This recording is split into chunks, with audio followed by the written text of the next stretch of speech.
السلام علیکم غامدی صاحب۔ وعلیکم السلام۔ سر میرا آپ سے کویشچن یہ ہے کہ جس طرح ابھی یہ موٹر وے انسیڈنٹ ہوا اس پہ بہت سے باقی لوگوں نے بھی اپنی کامنٹری کی اور بہت سے علماء نے بھی کی، لیکن جو ان کی اپروچ ہوتی ہے کسی مسئلے کو یا پرابلم کو آئیڈینٹیفائی کرنے کی، وہ بہت سے لوگوں کے ساتھ مینٹلی ریزونیٹ نہیں کرتی، حالانکہ ان کے پاس قرآن و حدیث کا بھی نالج ہے۔ تو میرا سوال یہ ہے کہ کیا یہ قرآن و حدیث کے ساتھ جو فلوسافیکل، سائیکولوجیکل اور سوشل سائنسز کا ان کے پاس لیک ہے نالج کا، اس وجہ سے ہوتا ہے کہ ان کی بات ریزونیٹ نہیں کرتی، حالانکہ ان کے پاس قرآن و حدیث کا نالج ہے، پھر بھی کیوں نہیں کرتی؟ کیا قرآن کے ساتھ یہ نالجز بھی حاصل کرنا ضروری ہے آج کے دور میں لوگوں کو اپروچ کرنے کے لیے؟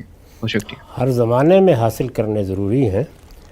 مسلمانوں کے علماء کو اپنے زمانے کی بصیرت حاصل کرنی چاہیے، اور انسانوں تک دین پہنچانا ہے، انسانوں کو سمجھنا چاہیے انسان کیا ہے، اس کے جذبات کیسے ہوتے ہیں، اس پر گزرنے والے حالات میں وہ کس رد عمل کی نفسیات میں مبتلا ہو جاتا ہے۔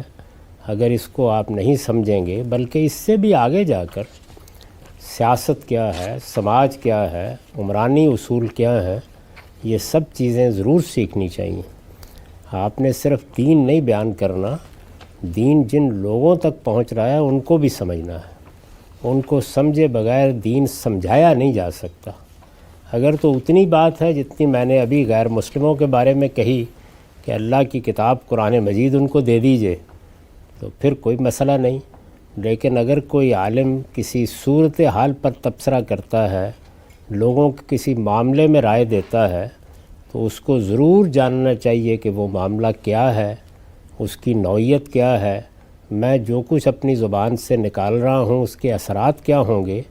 اگر وہ ایسا نہیں کرتا تو اس کا بڑا اندیشہ ہے کہ وہ مذہب یا دین یا خود اللہ کی کتاب کے بارے میں لوگوں کو مایوس کر دے گا۔ تو یہ ضروری ہے۔ بہت شکریہ سر۔